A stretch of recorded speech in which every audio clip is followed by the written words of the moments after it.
ಇಲ್ಲಿಯವರೆಗೆ ಒಟ್ಟಾರೆ ಎಲ್ಲರೂ ಖುಷಿಯಾಗಿದ್ದರು. ಆದರೆ ಕೆಲವರಿಗೆ ಈ ಸಂತೋಷ ಇಷ್ಟವಾಗಲಿಲ್ಲ. ಈ ಸಮಯದಲ್ಲಿ ಅವನು ಸೂರ್ಯವಂಶಿ ಹೌಸ್ನ ಹೊರಗೆ ನಿಂತು ಕೋಪದಿಂದ ಆ ಮನೆ ಕಡೆ ನೋಡುತ್ತಿದ್ದನು. ನೀವು ಸಾಕಷ್ಟು ಸಂತೋಷ ಪಟ್ಟಿದ್ದೀರಿ, ಈಗ ವಿನಾಶ ಮಾತ್ರ. ಇಡೀ ಸೂರ್ಯವಂಶಿ ಕುಟುಂಬ ರಕ್ತದ ಕಣ್ಣೀರು ಹಾಕುತ್ತದೆ ಎಂದು ಹೇಳುತ್ತಾ ಅವನು ಯಾರನ್ನೋ ಫೋನ್ ಮಾಡಿ ಅವಕಾಶ ಸಿಕ್ಕಿದ ತಕ್ಷಣ ಆ ವಿರಾಟ್ನ ಮಗುವನ್ನು ಎತ್ತಿಕೊಳ್ಳಿ ಎಂದು ಹೇಳುತ್ತಾನೆ. ಮುಂದುವರಿದ ಭಾಗ. ಹೌದು, ನಾವು ಮನೆಯ ಒಳಗೆ ಇದ್ದೇವೆ. ಅವಕಾಶ ಸಿಕ್ಕಿದ ತಕ್ಷಣ ಆ ಮಗುವನ್ನು ಎತ್ತಿಕೊಳ್ಳುತ್ತೇವೆ. ಇಷ್ಟು ಹೇಳಿದ ನಂತರ ಇಬ್ಬರ ಕಡೆಯಿಂದಲೂ ಫೋನ್ ಕಟ್ಟಾಯಿತು. ಎಲ್ಲದರಿಂದ ಅರಿವಿಲ್ಲದೆ ವಿರಾಟ್ ಮತ್ತು ಕಾವ್ಯ ವಿವೇಕ್ ಮತ್ತು ಅವನಿಯ ಮದುವೆಯನ್ನು ಆನಂದಿಸುತ್ತಿದ್ದರು. ಸುಮಾರು ಎಲ್ಲ ಅತಿಥಿಗಳು ಬಂದಿದ್ದರು, ಪಂಡಿತರು ಬಂದಿದ್ದರು. ಗಾರ್ಡನ್ ಏರಿಯಾದಲ್ಲಿ ಮಂಟಪ ಸಿದ್ಧವಾಗಿತ್ತು ಮತ್ತು ವಧು ಅವನಿ ವಿವೇಕ್ನ ಪಕ್ಕದಲ್ಲಿ ಬಂದು ಕುಳಿತಿದ್ದಳು. ಪಂಡಿತರು ಮದುವೆ ಮಂತ್ರಗಳನ್ನು ಹೇಳಲು ಪ್ರಾರಂಭಿಸಿದರು ಮತ್ತು ನೋಡುತ್ತಿದ್ದಂತೆ ಅವನಿ ಶಾಶ್ವತವಾಗಿ ವಿವೇಕ್ಗೆ ಸೇರಿದಳು. ಪುಟ್ಟ ವೀರ ಕಾವ್ಯಳ ಮಡಿಲಲ್ಲಿ ಇದ್ದಳು.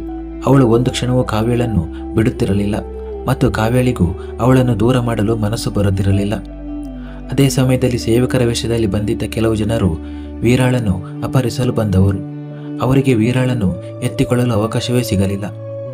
ಮನೆಯಲ್ಲಿ ಜನಸಂದಣಿ ಇರುವುದರಿಂದ ಅಪಹರಣ ಕಾರ್ಯ ಸುಲಭವಾಗುತ್ತದೆ ಎಂದು ಅವರಿಗೆ ಅನಿಸಿತ್ತು.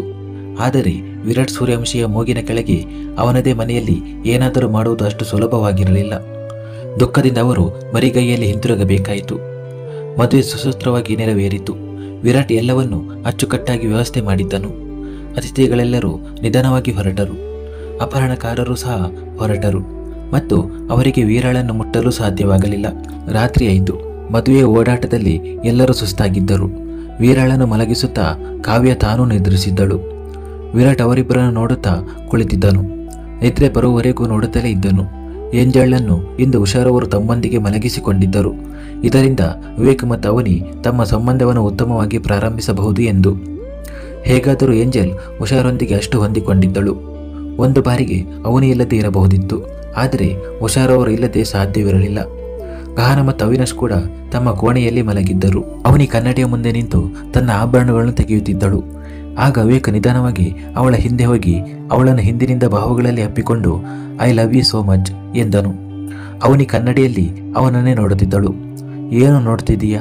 ವಿವೇಕ್ ತನ್ನ ಗಲ್ಲವನ್ನು ಅವಳ ಭುಜದ ಮೇಲೆ ಇಡುತ್ತಾ ಹೇಳಿದನು. ಇದು ನಿಜವೋ ಅಥವಾ ಕನಸೋ ಎಂದು ನೋಡುತ್ತಿದ್ದೇನೆ. ನನ್ನ ಅದೃಷ್ಟವೂ ಇಷ್ಟು ಚೆನ್ನಾಗಿರಬಹುದೆಂದು ನಂಬಲಾಗುತ್ತಿಲ್ಲ ಎಂದು ಹೇಳುತ್ತಾಳೆ. ವಿವೇಕ್ ಪ್ರೀತಿಯಿಂದ ಅವಳನ್ನು ತನ್ನ ಕಡೆಗೆ ತಿರುಗಿಸಿ ತನ್ನ ತುಟಿಗಳನ್ನು ಅವಳ ಹಣೆಯ ಮೇಲೆ ಇಡುತ್ತಾ, ಖಂಡಿತ ನಿಜ, ಮತ್ತು ನೀನು ಏನಾದರೂ ತಪ್ಪು ಯೋಚಿಸಿದರೆ ಹುಷಾರ್. ಹಿಂದಿನದೆಲ್ಲವನ್ನು ಮರೆತು ಬಿಡು, ನನ್ನೊಂದಿಗೆ ಹೊಸ ಸಂಬಂಧವನ್ನು ಪ್ರಾರಂಭಿಸು ಎಂದು ಹೇಳುತ್ತಾ ತನ್ನ ತೋಳುಗಳನ್ನು ಚಾಚಿದನು ಮತ್ತು ಅವನ ಎದೆಗೆ ಅಪ್ಪಿಕೊಂಡಳು ಮತ್ತು ವಿವೇಕ್ನನ್ನು ಬಿಗಿಯಾಗಿ ಹಿಡಿದುಕೊಂಡಳು. ಇಬ್ಬರ ಹೃದಯಗಳು ಬಡಿಯುತ್ತಿವೆ. ಸುಗಂಧಭರಿತ ಉಸಿರಾಟಗಳು ಪರಸ್ಪರರ ಆಸೆಗಳನ್ನು ಪೂರೈಸುತ್ತಿತ್ತು. ವಿವೇಕ್ ಒಮ್ಮೆಲೆ ಅವಳ ಕೂದಲನ್ನು ಬಿಚ್ಚಿದನು. ಅದು ಅಲೆಯಾಗಿ ಅವಳ ಸೊಂಟದವರೆಗೂ ಇತ್ತು. ಅವನು ಅವನಿಯ ಮುಖವನ್ನು ತನ್ನ ಕೈಗಳಲ್ಲಿ ತೆಗೆದುಕೊಂಡು ತನ್ನ ತುಟಿಗಳನ್ನು ಅವಳ ತುಟಿಗಳ ಮೇಲೆ ಇಟ್ಟನು. ಅವನಿಯ ಕಣ್ಣುಗಳು ತಾನಾಗಿಯೇ ಮುಚ್ಚಿಕೊಂಡವು ಮತ್ತು ಅವಳ ಕೈಗಳು ವಿವೇಕನ ಬೆನ್ನಿನ ಮೇಲೆ ಬಿಗಿಯಾದವು ಮತ್ತು ಮುಂದಿನ ಕ್ಷಣದಲ್ಲಿ ಇಬ್ಬರು ತಮ್ಮ ಪ್ರೀತಿಯ ಮಳೆಯಲ್ಲಿ ಮುಳುಗಿದರು. ರಾತ್ರಿ ಕಳೆದು ಹೋಯಿತು ಮತ್ತು ಬೆಳಗಾಯಿತು. ಮರುದಿನವೇ ವಿವೇಕ್ ಅವನಿ ಮತ್ತು ಏಂಜಲನ್ನು ಕರೆದುಕೊಂಡು ಸಿಂಗಾಪುರಕ್ಕೆ ಹೊರಟನು. ಗಹನ ಮತ್ತು ಅವಿನಾಶ್ ಕೂಡ ಮಲೇಷ್ಯಾಕ್ಕೆ ಹಿಂದಿರುಗಿದ್ದರು. ಮನೆಯಲ್ಲಿ ಉಳಿದದ್ದು ಕೇವಲ ಉಷಾ, ಓಂಕಾರ್, ವಿರಾಟ್, ಕಾವ್ಯ ಮತ್ತು ವೀರ ಮಾತ್ರ. ಇತ್ತ ವೀರಳನ್ನು ಅಪಹರಿಸಲು ಜನರನ್ನು ಕಳುಹಿಸಿದ್ದವನು ತೀವ್ರ ಕೋಪದಿಂದ, ಈ ಬಾರಿ ನೀನು ಬಚಾವಾದೆ ವಿರಾಟ್, ಆದರೆ ಮುಂದಿನ ಬಾರಿ ಇಲ್ಲ. ನಿನ್ನ ಪ್ರಾಣ ನಿನ್ನ ಮಗಳಲ್ಲಿ ಅಡಗಿದೆ. ಅವಳನ್ನೇ ನಿನ್ನಿಂದ ದೂರ ಮಾಡಬೇಕು. ಆಗ ನಿನಗೆ ನೋವು ಎಂದರೇನು ಎಂದು ಗೊತ್ತಾಗುತ್ತದೆ ಎಂದು ಯೋಚಿಸುತ್ತಿದ್ದನು. ಅವನಿಗೆ ಒಂದು ಅವಕಾಶದ ಹುಡುಕಾಟವಿತ್ತು. ವಿರಾಟ್ ಮತ್ತು ಕಾವ್ಯ ವೀರಳನ್ನು ಕರೆದುಕೊಂಡು ಅವಳ ಅಜ್ಜಿ ಬಳಿ ಹೋಗುತ್ತಾರೆ. ಅವರು ಈಗ ಇನ್ನೊಂದು ನಗರದಲ್ಲಿ ವಾಸಿಸುತ್ತಿದ್ದರು. ಪೂರ್ತಿ 2 ದಿನ ಆ ಮೂವರು ಅಲ್ಲೇ ಇರುತ್ತಾರೆ. ವೀರ ಬಂದಾಗಿನಿಂದ ವಿರಾಟ್ನ ಕಾವ್ಯ ಮೇಲಿನ ಪ್ರೀತಿ ಮತ್ತು ಕಾಳಜಿ ಎರಡೂ ಹೆಚ್ಚಾಗಿದ್ದವು. ಕಾವ್ಯಳ ಪರಿಸ್ಥಿತಿಯು ಅದೇ ಆಗಿತ್ತು. ಕಾವ್ಯ ವೀರಾಳೊಂದಿಗೆ ಮಗುವಾದಾಗ ವಿರಾಟ್ ಇಬ್ಬರನ್ನು ನಿಭಾಯಿಸುತ್ತಿದ್ದನು ಮತ್ತು ವಿರಾಟ್ ವೀರಾಳೊಂದಿಗೆ ಮಗುವಾದಾಗ ಕಾವ್ಯ ಇಬ್ಬರನ್ನು ನಿಭಾಯಿಸುತ್ತಿದ್ದಳು ಮತ್ತು ದೊಡ್ಡವಳಾದ ಮೇಲೆ ವೀರ ಇವರಿಬ್ಬರನ್ನು ನಿಭಾಯಿಸುತ್ತಾಳೆ. ಇಂದು ಆ ಮೂವರು ಮನೆಗೆ ಮರಳುತ್ತಿದ್ದರು. ಕಾವ್ಯ ಎಷ್ಟು ತುಂಟಿ ಮತ್ತು ಚೇಷ್ಟೆಯವಳು ಆಗಿದ್ದಳೆಂದರೆ ಅವಳು ಹಠ ಮಾಡಿ ವಿರಾಟ್ನನ್ನು ಪಕ್ಕಕ್ಕೆ ಕುಳ್ಳಿರಿಸಿದಳು ಮತ್ತು ವೀರಾಳನ್ನು ಅವನ ಮಡಿಲಿಗೆ ಕೊಟ್ಟಳು. ತಾನು ಡ್ರೈವ್ ಮಾಡಲು ಶುರು ಮಾಡಿದಳು. ಇತ್ತ ವಿರಾಟ್ ಇವಳು ನಮ್ಮನ್ನು ಮನೆಗೆ ಸುರಕ್ಷಿತವಾಗಿ ತಲುಪಿಸುತ್ತಾಳೋ ಇಲ್ಲವೋ ಎಂದು ಚಿಂತೆಯಾಗಿತ್ತು. ದಾರಿಯಲ್ಲಿ ಕಾವ್ಯಳ ಕಣ್ಣು ಪಾನಿಪುರಿ ಮಾರುವವನ ಮೇಲೆ ಬಿತ್ತು. ಅಷ್ಟೇ ಸಾಕು. ನಂತರ ಅವಳನ್ನು ಪಾನಿಪುರಿ ತಿನ್ನುವುದರಿಂದ ಜಗತ್ತಿನ ಯಾವುದೇ ಶಕ್ತಿಯೂ ತಡೆಯಲು ಸಾಧ್ಯವಿರಲಿಲ್ಲ. ಅವಳು ಗಾಡಿಯನ್ನು ಬದಿಗೆ ನಿಲ್ಲಿಸಿದಳು. ವಿರಾಟ್ ಖಂಡಿತ ತಿನ್ನಲು ನಿರಾಕರಿಸುತ್ತಾನೆ ಎಂದು ಅವಳಿಗೆ ಗೊತ್ತಿತ್ತು. ಆದರೆ ಅದಕ್ಕೂ ಮೊದಲು ಅವಳು ಹಾಲಿನ ಬಾಟಲಿಯನ್ನು ತೆಗೆದು ವೀರಳ ಬಾಯಿಗೆ ಹಿಡಿದು, ಗುಡ್ ಗರ್ಲ್ ವೀರ, ಅಮ್ಮನನ್ನು ಕಿರಿಕಿರಿ ಮಾಡಬೇಡ ಮಗುವೆ. ಅಮ್ಮ ತಿನ್ನಲು ಹೋಗುತ್ತಿದ್ದಾಳೆ ಅಲ್ವಾ? ಅಪ್ಪನನ್ನು ಎಷ್ಟು ಬೇಕಾದರೂ ಕಿರಿಕಿರಿ ಮಾಡು, ಸರಿಯಾ ಎಂದಳು. ಇಷ್ಟು ಹೇಳಿ ಅವಳು ವಿರಾಟ್ನ ಮಾತನ್ನು ಕೇಳದೆ ಬೇಗನೆ ಗಾಡಿಯಿಂದ ಹೊರಬಿದ್ದಳು. ವಿರಾಟ್ ಅವಳನ್ನು ಕೂಗುತ್ತಲೇ ಉಳಿದನು. ಮತ್ತು ಈಗ ವೀರ ಆರಾಮವಾಗಿ ಹಾಲು ಕುಡಿಯುತ್ತಿದ್ದರಿಂದ ಅವನು ಅವಳನ್ನು ಹಿಡಿದುಕೊಂಡು ಏಳಲು ಸಾಧ್ಯವಿರಲಿಲ್ಲ. ಓ ದೇವರೇ, ಈ ವಸ್ತುವಿನ ಅಂದರೆ ಕಾವ್ಯಳ ಮೆದುಳು ಹೇಗೆ ಕೆಲಸ ಮಾಡುತ್ತದೆ? ಅವನು ಕಾವ್ಯಳನ್ನು ನೋಡುತ್ತಾ ಹೇಳುತ್ತಿದ್ದನು. ಅತ್ತ ಕಾವ್ಯ ಆರಾಮವಾಗಿ ಪಾನಿಪುರಿ ತಿನ್ನುತ್ತಿದ್ದಳು ಮತ್ತು ವಿರಾಟ್ ಗಾಡಿಯೊಳಗೆ ಕುಳಿತು ನೋಡುತ್ತಿದ್ದನು. ಅವನು ಅವಳನ್ನು ನೋಡಿ ನಂತರ ವೀರಳನ್ನು ನೋಡುತ್ತಾ ಹೇಳಿದನು, ನೋಡಿ ನೋಡಿ, ನಿಮ್ಮ ಅಮ್ಮನನ್ನು ನೋಡಿ ಹೇಗೆ ಮಜವಾಗಿ ಪಾನಿಪುರಿ ತಿನ್ನುತ್ತಿದ್ದಾಳೆ. ನನ್ನನ್ನು ಕೇಳಲೇ ಇಲ್ಲ. ಮತ್ತು ಮಗಳೇ, ನೀನು ನಿಮ್ಮ ಅಮ್ಮನ ಸಹವಾಸದಲ್ಲಿರಬೇಡ. ಸ್ವಲ್ಪ ಅಪ್ಪನ ಗುಣಗಳನ್ನು ಅಳವಡಿಸಿಕೊ. ಇಲ್ಲದಿದ್ದರೆ ನೀವಿಬ್ಬರು ನನ್ನನ್ನು ಹುಚ್ಚನನ್ನಾಗಿ ಮಾಡುತ್ತೀರಿ ಎನ್ನುತ್ತಾನೆ. ಆಗ ಕಾವ್ಯ ಅವನ ಕಡೆಗೆ ನೋಡುತ್ತಾಳೆ. ನಂತರ ಅವಳು ಅವನ ಕಡೆಗೆ ಬರುತ್ತಾಳೆ. ವಿರಾಟ್ಗೆ ಅವಳು ತನಗೆ ಪಾನಿಪುರಿ ತಿನ್ನಿಸಲು ಬರುತ್ತಿದ್ದಾಳೆಂದು ಅನ್ನಿಸುತ್ತದೆ. ಅವನ ಬಾಯಲ್ಲಿ ಆಗಲೇ ನೀರೂರುತ್ತಿತ್ತು. ಆದರೆ ಕಾವ್ಯ ವಿರಾಟ್ನ ಹತ್ತಿರ ಬಂದು ಬಹುತೇಕ ಬೈದಂತೆ, ನನ್ನನ್ನು ಎಂದಿಗೂ ನೋಡಿಲ್ಲವೇ ನೀನು? ಅಥವಾ ಈ ಪಾನಿಪುರಿಗಳನ್ನು ನೋಡಿಲ್ಲವೇ? ಯಾವಾಗಲಿಂದಲೂ ನೋಡುತ್ತಲೇ ಇದ್ದೀಯಾ? ಈ ಪಾನಿಪುರಿಗಳಲ್ಲಿ ನಿನಗೆ ಅಷ್ಟು ಆಸೆ ಇದೆಯೇ? ನನಗೆ ಇವು ಜೀರ್ಣವಾಗುವುದಿಲ್ಲ. ವೀರಾಳ ಕಡೆಗೆ ಗಮನ ಕೊಡು ಸುಮ್ಮನೆ. ಇಷ್ಟು ಹೇಳಿ ಅವಳು ವಾಪಸ್ ಹೋದಳು ಮತ್ತು ವಿರಾಟ್ ಪಾನಿಪುರಿ ತಿನ್ನಲು ತೆರೆದ ಬಾಯಿ ತೆರೆದೇ ಉಳಿಯಿತು. ಸೂರ್ಯವಂಶಿ ಮನೆಯಲ್ಲಿ ಹೊಸ ಸಂತೋಷ, ಹೀಗೆ ನಗು ಖುಷಿಯಿಂದ ದಿನಗಳು ಕಳೆಯುತ್ತಿದ್ದವು. ವಿವೇಕ್ ಇನ್ನು ಸಿಂಗಾಪುರದಿಂದ ಬಂದಿರಲಿಲ್ಲ. ಆದರೆ ಇಂದು ಗಹನಾಳ ಫೋನ್ ಬಂದಿತ್ತು. ತಾನು ಗರ್ಭಿಣಿ ಎಂದು ಹೇಳಿದಳು ಮತ್ತು ಈ ಸಮಯದಲ್ಲಿ ಉಷಾ ಮತ್ತು ಓಂಕಾರ್ ತನ್ನೊಂದಿಗೆ ಬಂದು ಇರಬೇಕೆಂದು ಅವಳು ಬಯಸಿದ್ದಳು. ಗಹನ ಸಿಹಿ ಸುದ್ದಿ ನೀಡಲಿದ್ದಾಳೆ ಎಂದು ಕೇಳಿ ಸೂರ್ಯವಂಶಿ ಮನೆಯಲ್ಲಿ ಮತ್ತೊಮ್ಮೆ ಸಂತೋಷ ತುಂಬಿತು. ವಿರಾಟ್ ಆ ಸಮಯದಲ್ಲಿ ಆಫೀಸಿನಲ್ಲಿದ್ದನು. ಅವನಿಗೆ ಒಂದು ಮುಖ್ಯ ಮೀಟಿಂಗ್ ಇತ್ತು. ಉಷಾರವರು ಗಹನಾಳಿಗಾಗಿ ಬಹಳಷ್ಟು ಸಾಮಾನುಗಳನ್ನು ಖರೀದಿಸಲು ಬಯಸಿದ್ದರು. ಆದ್ದರಿಂದ ಅವರು ಕಾವ್ಯಳನ್ನು ತನ್ನೊಂದಿಗೆ ಶಾಪಿಂಗ್ಗೆ ಕರೆದುಕೊಂಡು ಹೋದರು. ವೀರ ಕೂಡ ಅವರಿಬ್ಬರ ಜೊತೆಗಿದ್ದಳು. ತಮ್ಮ ಹೊಸ ಶತ್ರು ಪ್ರತಿ ಕ್ಷಣವೂ ತಮ್ಮ ಮೇಲೆ ಕಣ್ಣಿಟ್ಟಿದ್ದಾನೆ ಎಂದು ಅವರಿಗೆ ತಿಳಿದಿರಲಿಲ್ಲ. ಈ ಬಾರಿ ಅವನು ಅಪಹರಣ ಮಾಡಲು ತಾನೇ ಬಂದಿದ್ದನು. ಉಷಾ ಮತ್ತು ಕಾವ್ಯ ಮಾಲ್ಗೆ ಹೋಗಿ ಶಾಪಿಂಗ್ ಮುಗಿಸಿದರು.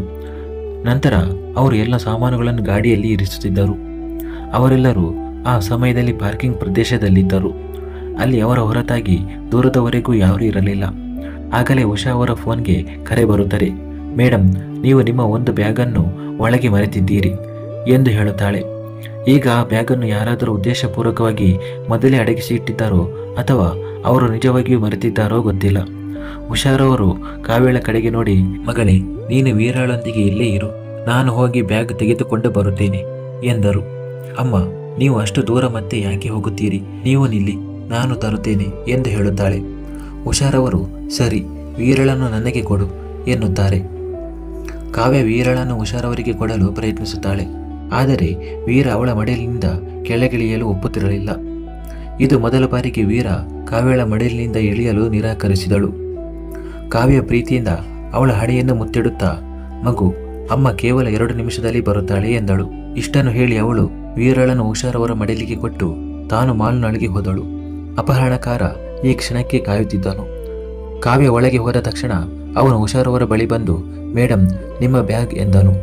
ಉಷಾರವರು ಹಿಂತಿರುಗಿ ನೋಡುತ್ತಿದ್ದಂತೆಯೇ ಅವನು ಅವಳಿಗೆ ಏನನ್ನೋ ಸಿಂಪಡಿಸುತ್ತಾನೆ ಮತ್ತು ವೀರಾಳನ್ನು ತನ್ನ ಮಡಲಿಗೆ ತೆಗೆದುಕೊಳ್ಳುತ್ತಾನೆ. ಉಷಾರವರು ಅಲ್ಲೇ ಪ್ರಜ್ಞೆ ತಪ್ಪಿ ಬೀಳುತ್ತಾರೆ. ಇದನ್ನು ನೋಡಿ ಡ್ರೈವರ್ ದಿಗ್ಭ್ರಾಂತನಾಗುತ್ತಾನೆ. ಅವನು ಬೇಗನೆ ಅವರ ಬಳಿಗೆ ಹೋಗುತ್ತಾನೆ. ಆ ವ್ಯಕ್ತಿ ಡ್ರೈವರ್ನ ಹೊಟ್ಟೆಗೆ ಬಲವಾಗಿ ಒದೆಯುತ್ತಾನೆ ಮತ್ತು ಪಕ್ಕದಲ್ಲಿದ್ದ ಕಲ್ಲನ್ನು ತೆಗೆದುಕೊಂಡು ಅವನ ತಲೆಗೆ ಹೊಡೆಯುತ್ತಾನೆ. ಇದರಿಂದ ಡ್ರೈವರ್ನ ತಲೆ ಪೂರ್ತಿ ರಕ್ತದಿಂದ ತುಂಬುತ್ತದೆ. ಅವನು ಏನಾದರೂ ಮಾಡುವಷ್ಟರಲ್ಲಿ ಆ ವ್ಯಕ್ತಿ ವೀರಾಳನ್ನು ಕರೆದುಕೊಂಡು ಅಲ್ಲಿಂದ ಹೋಗಿರುತ್ತಾನೆ.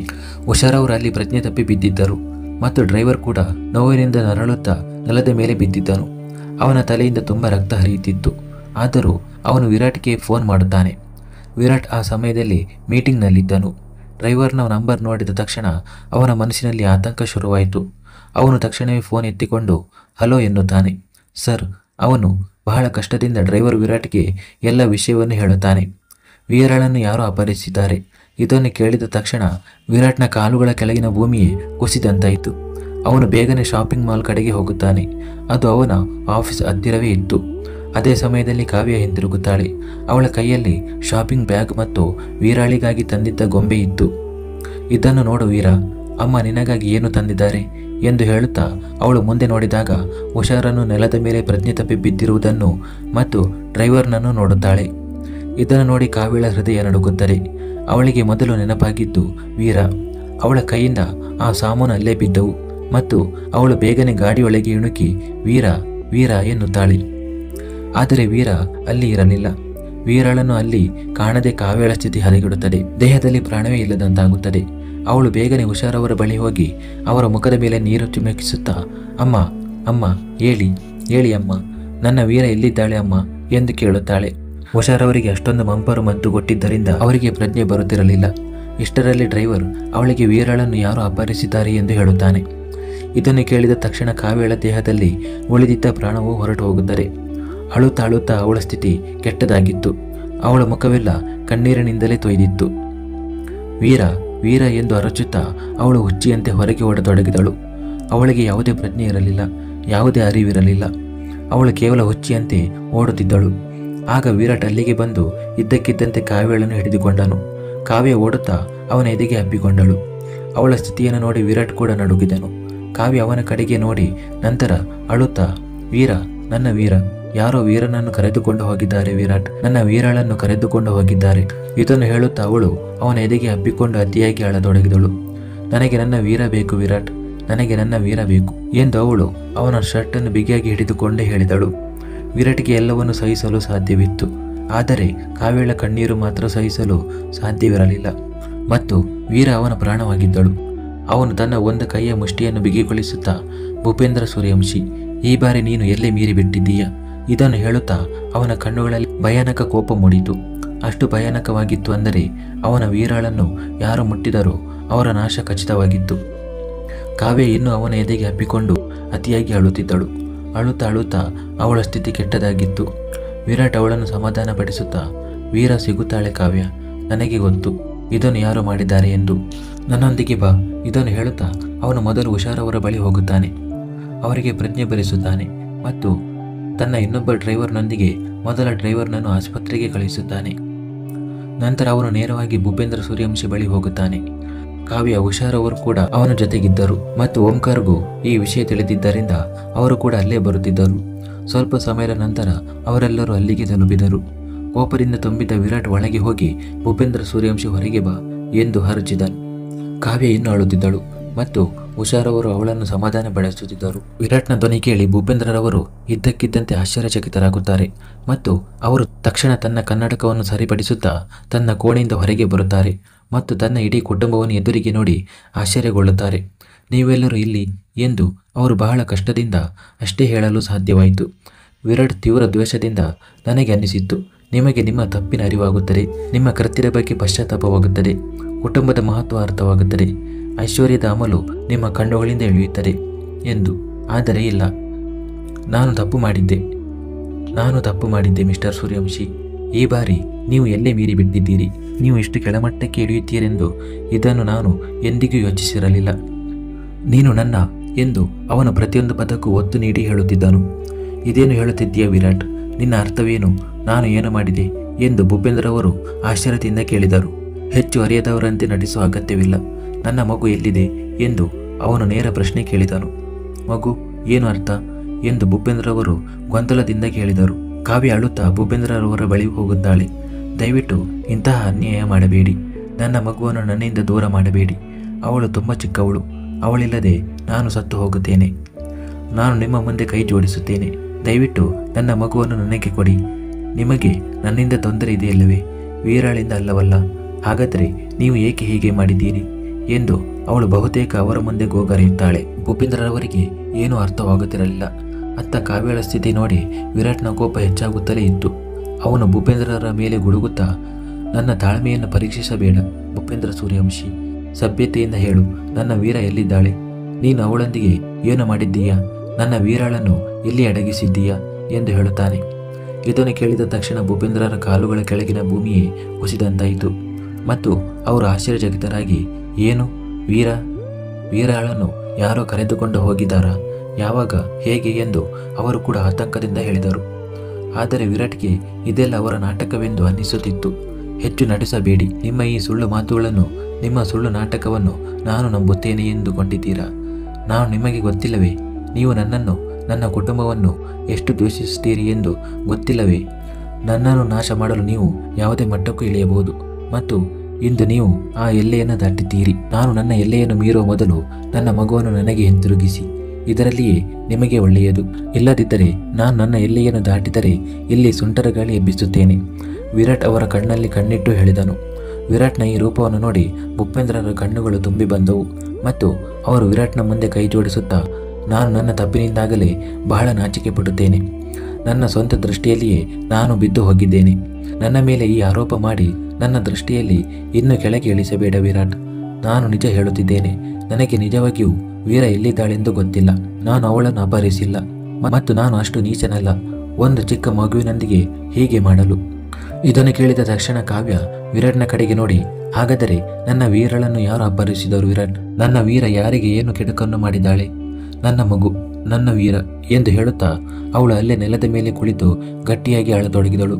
ವಿರಾಟ್ಗೆ ಭೂಪೇಂದ್ರರ ಯಾವುದೇ ಮಾತಿನ ಮೇಲೆ ಭರವಸೆ ಇರಲಿಲ್ಲ. ಅವನು ಅವರ ಮೇಲೆ ಗುಡುಗುತ್ತಾ, ನಿಮ್ಮ ಈ ನಾಟಕವನ್ನು ನಿಲ್ಲಿಸಿ. ನನಗೆ ನಿಮ್ಮ ಯಾವುದೇ ಮಾತಿನ ಮೇಲೆ ಭರವಸೆ ಇಲ್ಲ. ಮಿಸ್ಟರ್ ಭೂಪೇಂದ್ರ ಸೂರ್ಯವಂಶಿ, ನೀವು ನೇರವಾಗಿ ಹೇಳುತ್ತಿದ್ದೀರಾ ಅಥವಾ ಇಲ್ಲವ ಎಂದು ಹೇಳುತ್ತಾನೆ. ಭೂಪೇಂದ್ರರವರು ಅಸಹಾಯಕತೆಯಿಂದ, ನನ್ನನ್ನು ನಂಬಿ, ವೀರ ನನ್ನ ಬಳಿ ಇಲ್ಲ ಎಂದು ಹೇಳುತ್ತಾರೆ. ಹಾಗಾದರೆ ಯಾರ ಬಳಿ ಇದ್ದಾಳೆ? ವಿರಾಟ್ ಮತ್ತೆ ಗುಡುಗಿದನು. ನಿನ್ನ ವೀರ ನಮ್ಮ ಬಳಿ ಇದ್ದಾಳೆ. ಹಿಂದಿನಿಂದ ಯಾರೊತ್ತು ಧ್ವನಿ ಕೇಳಿಸಿತು ಮತ್ತು ವೀರಾಳ ಅಳುವ ಧ್ವನಿಯೂ ಕೇಳಿಸಿತು.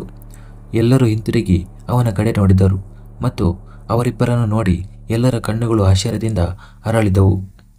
ನೀನು ಎಂದು ವಿರಾಟ್ ಆಶ್ಚರ್ಯದಿಂದ ಹೇಳಿದನು. ಮುಂದುವರಿಯಿತು.